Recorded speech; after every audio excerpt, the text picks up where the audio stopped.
ಮೃತಸಾರ ಗುರುಗಳ ಕರುಣದಿಂದ ಪನಿತು ಪೇಳುವೆ ಪರಮ ಭಗವತ್ ಭಕ್ತರಿದನಾದರದಿ ಕೇಳುವುದು. ಕಡು ಕರುಣಿ ನೀನೆಂದರಿದು ಹೇರೊಡಲ ನಮಿಸುವೆ ನಿನ್ನಡಿಗೆ ಬೆಂಬಿಡದೆ ಪಾಲಿಸು ಪರಮ ಕರುಣ ಸಿಂಧು ಎಂದೆಂದು. ನಡು ನಡುವೆ ಬರುತ್ತಿಪ್ಪ ವಿಘ್ನವ ತಡೆದು ಭಗವನ್ ನಾಮ ಕೀರ್ತನೆ ನುಡಿದು ನುಡಿಸೆನ್ನಿಂದ ಪ್ರತಿ ದಿವಸದಲ್ಲಿ ಮರೆಯದಲೇ. ನಾಡಿ ಪ್ರಕರಣದಲ್ಲಿ 24ನೇ ಪದ್ಯ.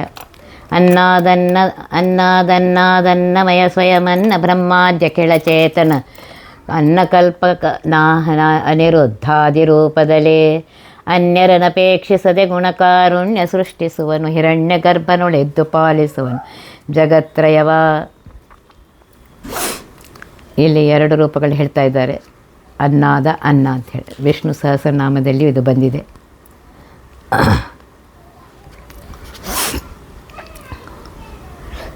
ಈ ರೀತಿಯಾಗಿ ಪರಮಾತ್ಮ ಅನ್ನದ ಅಂತ ಹೇಳಿದ್ದಾರೆ. ಅನ್ನ ಅಂದರೆ ಸರ್ವ ಪ್ರಾಣಿಗಳಿಗೆ ಉಪಜೀವ್ಯನಾಗಿದ್ದರಿಂದ ಪರಮಾತ್ಮನಿಗೆ ಅನ್ನ ಅಂತ ಕರೆಸ್ಕೊಳ್ತಾನೆ. ಅನ್ನದ ಅಂದರೆ ಅನ್ನವನ್ನು ಉಣ್ಣುತ್ತಾನದ್ದರಿಂದ ಅನ್ನದ ಅಂತ ಕರೆಸ್ಕೊಳ್ತಾನೆ. ಅನ್ನದ ಅಂದರೆ ಆನಂದದಾತಿ, ಆನಂದವನ್ನು ಕೊಡ್ತಾನೆ ಜೀವರಿಗೆ. ಯೋಗ್ಯವಾದ ಅನ್ನವನ್ನು ಕೊಡ್ತಾನೆ, ಆದ್ದರಿಂದ ಅನ್ನದ ಅಂತ ಹೆಸರು. ಸ್ವಯಮನ್ನ, ತಾನೇ ಅನ್ನಮಯನಾಗಿದ್ದಾನೆ. ಬ್ರಹ್ಮಾದ ಕೆಳಚೇತನಕ್ಕೆ ಬ್ರಹ್ಮದೇವರೇ ಮೊದಲಾದ ಸಕಲ ಜೀವರಾಶಿಗಳಿಗೆ ಅನ್ನಕಲ್ಪಕನಾಹ.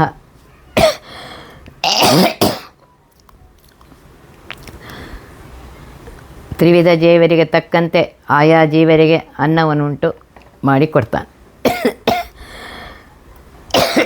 ಆಹ ಅಂದರೆ ಆಗಿರುತ್ತಾನೆ. ಹೀಗೆ ಅನಿರುದ್ಧಾದಿ ರೂಪದಿಂದ, ಅನಿರುದ್ಧ, ಸಂಕರ್ಷಣ, ವಾಸುದೇವ, ನಾರಾಯಣ, ಪ್ರದ್ಯುಮ್ನ ಇತ್ಯಾದಿ ರೂಪಗಳಿಂದ 5 ರೂಪಗಳಿಂದ ಕಾರ್ಯ ಮಾಡಿ ಜೀವರಿಗೆ ಅನ್ನವನ್ನು ತಂದುಕೊಡ್ತಾನೆ.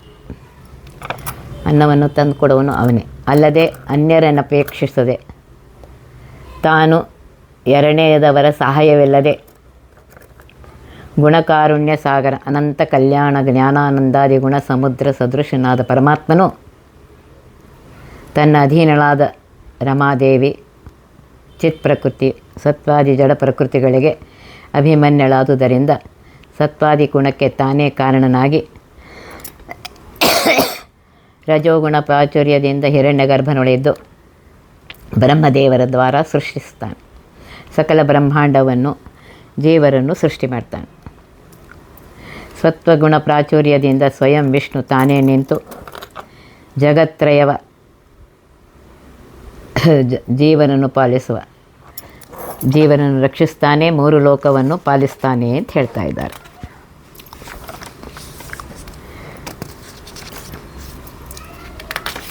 ತ್ರಿಪದ ತ್ರಿಸಾಶಕ್ಷ ತ್ರಿಪಸ್ತ್ರಿಪತಗ ಕಾಮಿನೀಪಿತ ತ್ರಿವಿಕ್ರಮ ಕೃಪಣ ವತ್ಸಲ ಕುವಲಯದಳ ಶ್ಯಾಮ ನಿಸ್ಸೀಮ ಅಪರಿಮಿತ ಚಿತ್ಸುಖ ಗುಣಾತ್ಮಕ ವಪುಷ ವೈಕುಂಠಾದಿ ಲೋಕಾಧಿಪ ತ್ರಯೀಮಯ ತನ್ನವರ ನಿಷ್ಕಪಟದಿಂಪೊರೆವ. ತ್ರಿಪದ ಅಂದರೆ 3 ಪಾದವುಳ್ಳಂತಹ, ಅಂದರೆ ಗಾಯತ್ರಿ ಮಂತ್ರ ಪ್ರತಿಪಾದ್ಯನಾಗಿರುವಂತಹ ಪರಮಾತ್ಮ ತ್ರಿಪದ ಭೂಭುವ ಸ್ವಹ ಅಂಥೇಳಿ 3 ಪದ. ಈ 3 ವ್ಯಾಹೃತಿ ಪಾದ್ಯರೂಪನಾಗಿದ್ದಾನೆ. ತ್ರಿದಶಾಧ್ಯಕ್ಷ ದೇವತೆಗಳ ಸ್ವಾಮಿಯಾಗಿದ್ದಾನೆ. ಅಥವಾ ಗಾಯತ್ರಿ 24 ವರ್ಣಾಭಿಮಾನಿ ದೇವತೆಗಳ ಸ್ವಾಮಿಯಾಗಿದ್ದಾನೆ.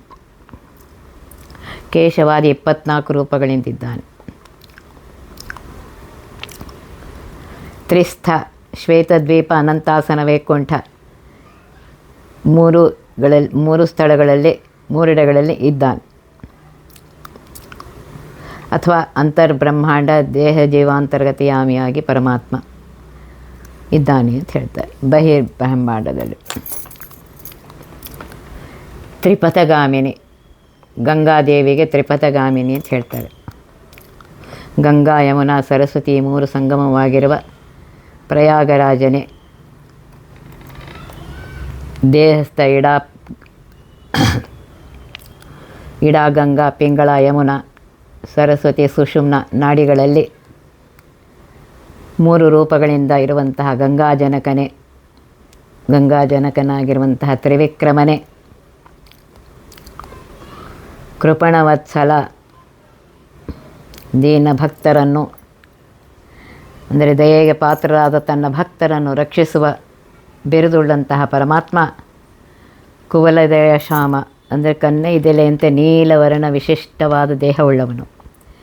ನಿಸ್ಸೀಮ ಮಹಾಪರಾಕ್ರಮಿಯಾಗಿದ್ದಾನೆ, ಬಲಶಾಲಿಯಾಗಿದ್ದಾನೆ.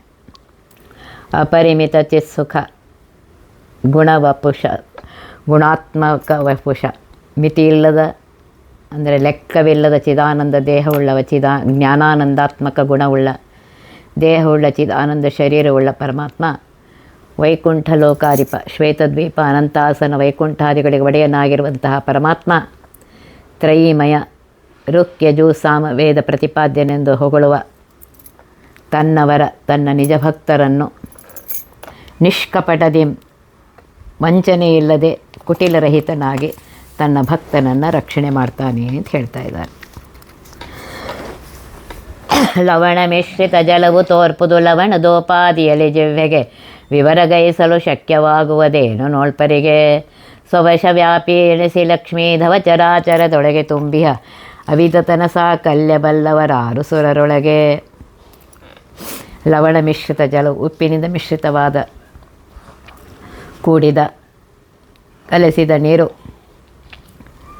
ಜಿಹ್ವೆಗೆ ಲವಣದೋಪಾದಿಯಲ್ಲಿ ತೋರುದು, ನಾಲಿಗೆಗೆ ಉಪ್ಪಿನಂತೆ ಕಾಣುತ್ತೆ. ವಿವರಗೈಸಲು ಶಕ್ಯವಾಗುವುದೇನು ನೋಳ್ಪರಿಗೆ, ನೋಡುವವರಿಗೆ ಉಪ್ಪು ಬೇರೆ ನೀರು ಬೇರೆ ಮಾಡಲಿಕ್ಕಾಗ್ತದೇನೋ? ಸಾಧ್ಯವೇ ಇಲ್ಲ. ಅದರಂತೆಯೇ ಲಕ್ಷ್ಮೀಧವ ಸ್ವವಶ ವ್ಯಾಪಿ ಎನಿಸಿ ಲಕ್ಷ್ಮೀಪತಿಯಾಗಿರುವಂತಹ ಪರಮಾತ್ಮನು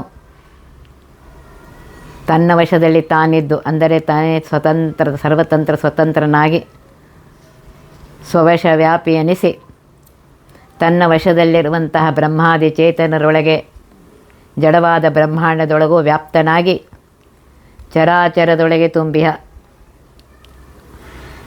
ಜಂಗಮ ಪ್ರಾಣಿಗಳಾದ ಬ್ರಹ್ಮಾದಿಗಳಲ್ಲಿ ಜಡ ವಸ್ತುಗಳಲ್ಲಿ ತಾನು ಮಹಾತ್ಮನಾದರೂ ಅವರವರ ಯೋಗ್ಯತೆಯಂತೆ ವ್ಯಾಪಿಸಿಕೊಂಡು ತುಂಬಿಕೊಂಡಿದ್ದಾನೆ. ಅವಿದಿತನ ಸಾಕಲ್ಯ ಬಲ್ಲವರಾರು ಸುರರೊಳಗೆ ಪೂರ್ಣವಾಗಿ ತಿಳಿಯಲು ಸಾಧ್ಯವಾಗದ ಅನಂತ ಕಲ್ಯಾಣ ಗುಣ ಪರಿಪೂರ್ಣನಾದ ಪರಮಾತ್ಮನನ್ನು ಮಹಾಲಕ್ಷ್ಮೀ ದೇವಿಯೇ ಪೂರ್ತಿಯಾಗಿ ತಿಳಿಯಲಾಗ್ತಾ ಇಲ್ಲ ಅಂದಮೇಲೆ ಸುರರೊಳಗೆ ದೇವತಾ ಸಮೂಹದಲ್ಲಿ ಯಾರು ಈತನ ಮಹಿಮೆಯನ್ನು ತಿಳಿದಾರೆ? ಯಾರೂ ಇಲ್ಲ ಅಂತ ಹೇಳ್ತಾ ಇದ್ದಾರೆ. ಅದರಲ್ಲಿ ಏನು ಆಶ್ಚರ್ಯವಿಲ್ಲ.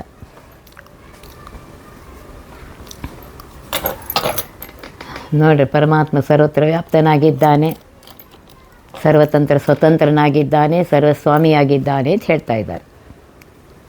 ವ್ಯಾಪ್ಯನಂದದಿ ಸರ್ವಜೀವಳಿಪ್ಪ ಚಿನ್ಮಯ ಘೋರ ಭವ ಸಂತಪ್ಯಮಾನರು ಭಜಿಸೆ ಭಕುತಿಯಲ್ಲಿಂದ ಇಹ ಪರದೆ ಪ್ರಾಪ್ಯನಾಗುವನವರವರ ಗುಣಗಳಪ್ಪುಗೊಂಬನು ಭಕ್ತವತ್ಸಲ ತಪ್ಪಿಸುವ ಜನ್ಮಾದಿ ದೋಷಗಳೇ ಅವರಿಗನವರತ.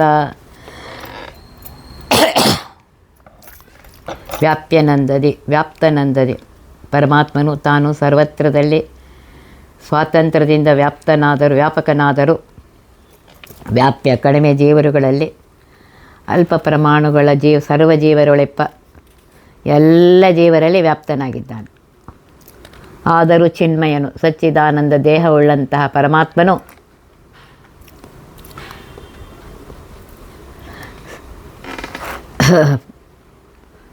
ಭವಸಂತಪ್ಯಮಾನರು ಸಂಸಾರದಿಂದ ಬಳಲಿದಂತಹ ಭಕುತರನ್ನು ಭಕುತಿಯಿಂದ ಭಜಿಸೆ ಪರಮಾತ್ಮನೇ ನೀನೇ ಗತಿ, ನಿನ್ನ ಹೊರತು ನಮಗತಿ ಇಲ್ಲ, ನೀನೇ ಸರ್ವಸ್ವಾಮಿ ಮಮ ಸ್ವಾಮಿ ಅಂತ ಹೇಳಿ ಪ್ರೀತಿಪೂರ್ವಕವಾಗಿ ಭಕ್ತಿಯಿಂದ ಭಜಿಸಲು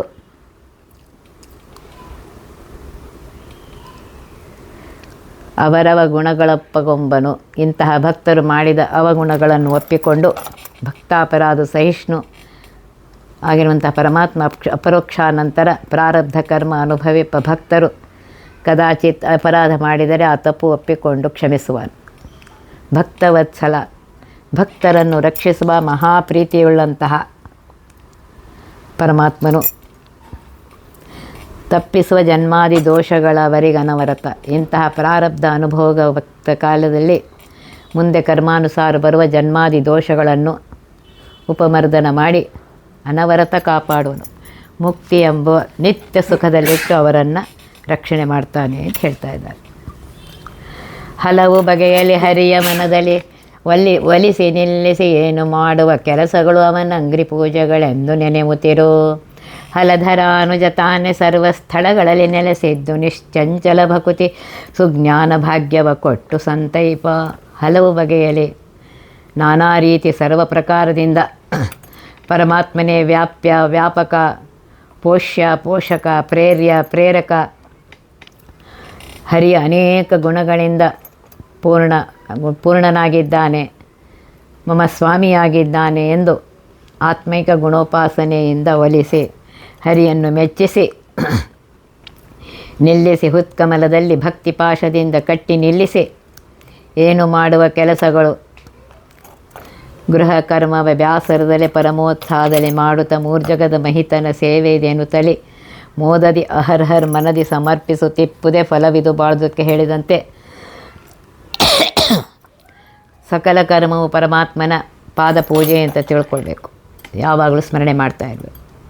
ಹಲಧರಾನುಜ, ನೇಗಿಲ ಆಯುಧವನ್ನಾಗಿರುವಂತಹ ಬಲರಾಮನ ತಮ್ಮನಾಗಿರುವಂತಹ ಶ್ರೀಕೃಷ್ಣನೇ ಶೇಷಶಾಹಿಯಾಗಿರುವಂತಹ ಪರಮಾತ್ಮ ಸರ್ವ ಸ್ಥಳಗಳಲ್ಲಿ ನೆಲೆಸಿದ್ದು ಜೀವನಲ್ಲಿದ್ದು ಕೆಲಸ ಮಾಡಿಸುವಲ್ಲಿ ಯಾವ ದೇಶ, ಯಾವ ಕಾಲ, ಯಾವ ದೇಹ ಕೊಟ್ಟರೂ ಅಲ್ಲಲ್ಲಿ ವ್ಯಾಪ್ತನಾಗಿ ನೆಲೆಸಿದ್ದು ತಾನೇ ಸಕಲ ಕ್ರಿಯಾ ಜೀವರಿಂದ ಮಾಡಿಸುವನೆಂದು ಭಜಿಸಲು ನಿಶ್ಚಂಚಲ, ಚಂಚಲವಿಲ್ಲದ ತೈಲಧಾರೆಯಂತೆ ದೃಢಭಕುತಿಯಿಂದ ಸುಜ್ಞಾನ, ಸಮೀಚೀನ ಜ್ಞಾನ ಭಾಗ್ಯವ ತನ್ನ ಪಾದದಲ್ಲಿ ಸುಜ್ಞಾನ, ವೈರಾಗ್ಯ, ಸದ್ಭಕ್ತಿ ಎಂಬ ಸಂಪತ್ತು ಕೊಟ್ಟು ಸಂತೈಪ ರಕ್ಷಿಸ್ತಾನೆ. ಇಲ್ಲಿ ಪರಮಾತ್ಮನ ವಿವಿಧವಾದ ಧ್ಯಾನ ಪ್ರಕಾರಗಳನ್ನು ತಿಳಿಸ್ತಾ ಇದ್ದಾರೆ. ದೋಷಗಂಧ ವಿದೂರ ನಾನಾ ವೇಷಧಾರಕ ಈ ಜಗತ್ರಯ ಪೋಷಕ ಪುರಾತನ ಪುರುಷ ಪುರಹೂತ ಮುಖವೆನುತ ಶೇಷವರ ಪರ್ಯಂಕ ಶಯನ ವಿಭೀಷಣ ಪ್ರಿಯ ವಿಜಯಸಕ ಸಂತೋಷಪಡಿಸುವ ಜನರಿಗಿಷ್ಟಾರ್ಥಗಳ ಪೂರೈಸಿ. ದೋಷಗಂಧ ವಿದೂರ, ದೋಷದ ಗಂಧ ಲೇಷವೂ ಇಲ್ಲ ಪರಮಾತ್ಮನಲ್ಲಿ, ಸ್ವಲ್ಪವಾದರೂ ದೋಷ ಅವನಲ್ಲಿಲ್ಲ. ಪಾಪ ನಿರ್ಮುಕ್ತ, ನಾನಾ ವೇಷಧಾರಕ, ಜಗತ್ತಿನಲ್ಲಿ ಸರ್ವಚೇತನ ಪ್ರಾಣಿಗಳಂತೆ ಅವರಲ್ಲಿದ್ದು ನಾನಾ ವೇಷಧಾರಕನು, ಬಹುರೂಪಿಯಂತೆ ಆದರೂ ಜಗತ್ರಯ ಪೋಷಕನು, ಈ ಮೂರು ಲೋಕಗಳನ್ನು ಸಂರಕ್ಷಣೆ ಮಾಡುವನವನೇ. ಪುರಾತನ ಪುರುಷ, ಸನಾತನಾಗಿದ್ದಾನೆ. ಅನಾದನಂತ ಕಾಲದಿಂದ ಸರ್ವತ್ರ ಸರ್ವಜೀವರ ಶರೀರದಲ್ಲಿ ನೆಲೆಸಿರುವಂತಹ ಪುರುಷರೂಪಿಯಾಗಿರುವಂತಹ ಪರಮಾತ್ಮನು ಪುರಹೂತ ಮುಖವೆನುತ ಇಂದ್ರದೇವರೇ ಮೊದಲಾಗಿ ಸಕಲ ದೇವತೆಗಳಿಂದ ಸ್ತೋತ್ರ ಮಾಡಿಸಿಕೊಂಡು ಅವರಿಂದ ನಮಸ್ಕಾರ ಮಾಡಿಸ್ಕೊಳ್ತಾನೆ. ಶ್ರೇಷ್ಠವರ ಪರ್ಯಂಕ ಶಯನ, ಶೇಷದೇವರ ಉತ್ತಮವಾದ ಹಾಸಿಗೆಯಾಗಿರಲು ಅದರಲ್ಲಿ ಮಲಗಿರುವಂತಹ ಕ್ಷೀರಸಾಗರ ಶಾಯಿ ಶ್ವೇತದ್ವೀಪಗತ ಪರಮಾತ್ಮನು ವಿಭೀಷಣ ಪ್ರಿಯ, ರಾಕ್ಷಸ ಕುಲದ ಜನಿಸಿದರೂ ಭಕ್ತನಾದ ವಿಭೀಷಣನಿಗೆ ಪ್ರಿಯನಾಗಿದ್ದಾನೆ. ವಿಜಯ ಸಖ, ಅರ್ಜುನನ ಗೆಳೆಯನಾಗಿದ್ದಾನೆ ಎಂದು ಪರಮಾತ್ಮನ ಅನಂತ ಗುಣರೂಪಕೆಗಳಿಂದ ಸ್ತೋತ್ರ ಮಾಡಲು ಈ ರೀತಿಯಾಗಿ ಸ್ತೋತ್ರ ಮಾಡಿದೆ. ಸಂಪ್ರೀತನಾಗಿ ಸಂತೋಷಪಟ್ಟು ಜನರಿಗಿಷ್ಟಾರ್ಥ ಪೂರೈಸಿ ತ್ರಿವಿಧ ಜೀವರಿಗೆ ಅವರವರಿಗೆ ಬೇಡಿದ್ದನ್ನು ಕೊಟ್ಟು ಅವರನ್ನು ಸಂತೋಷಪಡಿಸ್ತಾನೆ ಅಂತ ಹೇಳ್ತಾ ಇದ್ದರು. ಶ್ರೀಮಹೀ ಸೇವಿತ ಪದಾಂಬುಜ ಭೂಮ ಸದ್ಭಕ್ತೈಕ್ಯಲಭ್ಯ ಪೀತಾಮಹಾದ್ಯ ಅಮರಾಸುರಾರ್ಚಿತ ಪಾದ ಪಂಕೇಜ ವಾಮನ ರಾಮ ಸಂಸಾರಾಮಯೌಷಧ ಹೇ ಮಮ ಕುಲಸ್ವಾಮಿ ಸಂತೈಸೆನಲು ಬಂದೊದಗುವನು ಕರುಣಾಳು. ಶ್ರೀ ಮಹಿಸೇವಿತ ಪದಾಂಬುಜ. ಶ್ರೀದೇವಿ ಮಹೇಂದ್ರ ಭೂದೇವಿಯಿಂದ ಸೇವೆಗೊಳ್ಳುವಂತಹ ಪಾದಗಳುಳ್ಳವನು, ಪಾದಪದ್ಮಗಳುಳ್ಳವನು.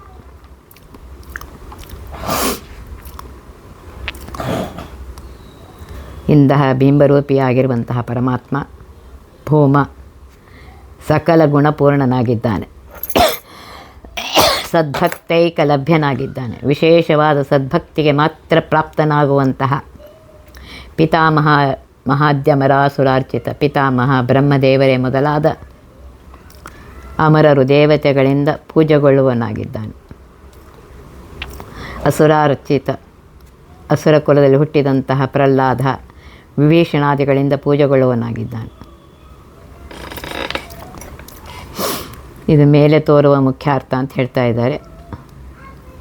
ಅಸುರಾಹ ಅನುಶ್ವರತಾಹ ಅಂದರೆ ಪ್ರಾಣದೇವರಲ್ಲಿ ರತರಾಗಿ ಭಕ್ತರಾದ ಪ್ರಹ್ಲಾದ ವಿಭೀಷಣರು ಅಸುರ ಕುಲದಲ್ಲಿ ಉತ್ಪನ್ನರಾದರು. ಅಸುಮುಖ್ಯ ಪ್ರಾಣನಲ್ಲಿ ರತಿಯುಳ್ಳವರಾಗಿ ಶ್ರೀ ಪ್ರಾಣಾಂತರ್ಗತ ಪರಮಾತ್ಮನನ್ನೇ ಭಜಿಸುವವರು ಸದ್ಭಕ್ತರು. ಇಂಥವರ ಸದ್ಭಕ್ತೈಕ್ಯ ಲಭ್ಯನೆಂದು ದಾಸರು ಹೇಳ್ತಾ ಇದ್ದಾರೆ. ಪ್ರಾಣದೇವರ ಭಕ್ತರಿಂದ ಪೂಜಿತನಾದ ಪಾದಪಂಕೇಜ ಪಾದಕಮರಗಳುಳ್ಳಂತಹ ಪರಮಾತ್ಮ ವಾಮಃ ಸುಂದರನಾಗಿರುವಂತಹ ವಾಮನ. ಇಂಥ ಸುಂದರ ರೂಪದಿಂದ ಬಾಲವಟುವಾಗಿ ಬಲಿಯನ್ನು ಯಾಚಿಸಿದ ಪರಮಾತ್ಮನೇ, ಹೇ ವಾಮನನೇ, ನಿನ್ನನ್ನು ಯಾಚಿಸುವೆ. ಏನು ಯಾಚನೆ ಮಾಡ್ತೇನೆ ಅಂದರೆ ಸಂಸಾರದಿಂದ ವಿಮುಕ್ತರನ್ನಾಗಿ ಮಾಡಪ್ಪ ಅಂತ ಹೇಳಿ. ಆದರೆ ನೀನು ರಾಮ, ನೀನು ನಿನ್ನಲ್ಲೇ ರಮಿಸುವನು. ಯೋಗಿಗಳು ನಿನ್ನನ್ನು ಹೃದಯದಲ್ಲಿಟ್ಟು ರಮಿಸುವವರಿಗೆ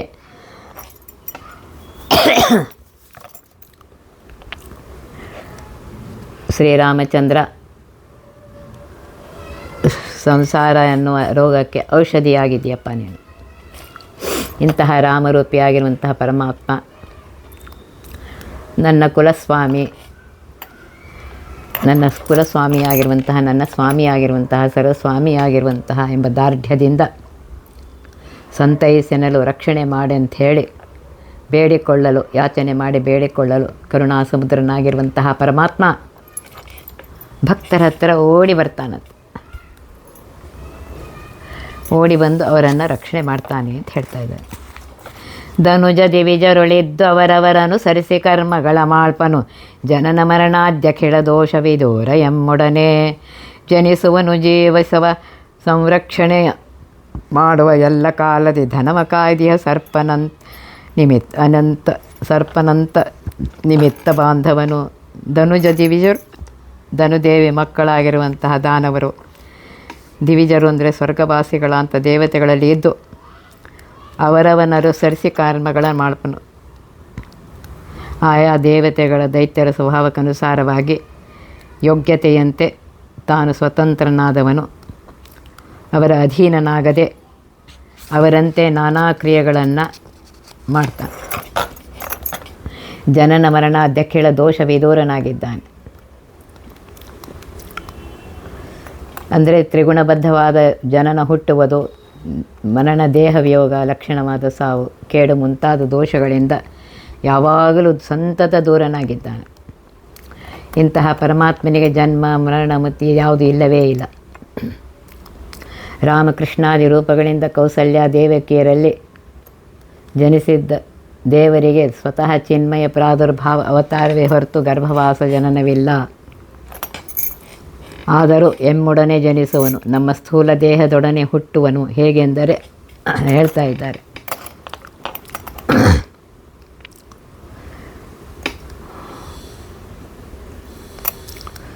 ತಂದೆಯಿಂದ ತಾಯಿ, ತಾಯಿಯಿಂದ ಗರ್ಭಕ್ಕೆ ಬಂದು ಅಲ್ಲಿಂದ ಹೊರಗೆ ಬರ್ತಾನೆ ಜೀವ ಅಂತ ಹೇಳ್ತಾ ಇದ್ದಾರೆ.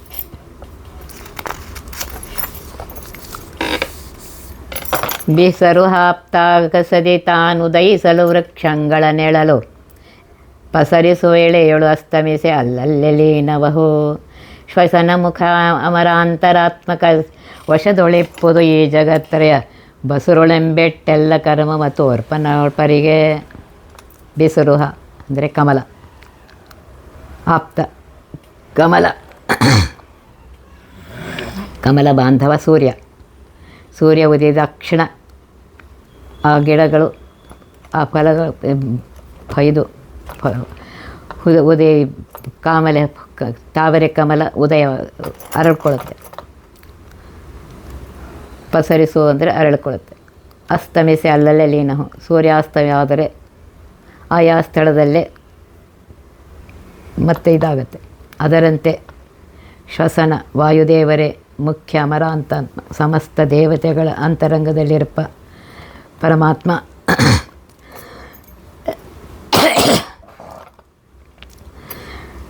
ಮರಗಳ ಛಾಯಾ ಹೇಗೆ ಸೂರ್ಯನ ವಶವಾಗಿದೆಯೋ ಹಾಗೆ ವಶವಾಗಿದೆ ಪರಮಾತ್ಮನ ವಶವಾಗಿದೆ. ಜಗತ್ತರ ಈ 3 ಲೋಕಗಳನ್ನು ಪರಮಾತ್ಮ ತನ್ನ ಅಧೀನದಲ್ಲಿಟ್ಟುಕೊಂಡು ಅವರಿಂದ ಮಾಡಿಸುವ ಎಲ್ಲ ಕರ್ಮಗಳನ್ನು ನೋಳ್ಪರಿಗೆ ತೋರ್ಪನು ತನ್ನ ಉದರದಲ್ಲಿ ಆಶ್ರಯ ಕೊಟ್ಟು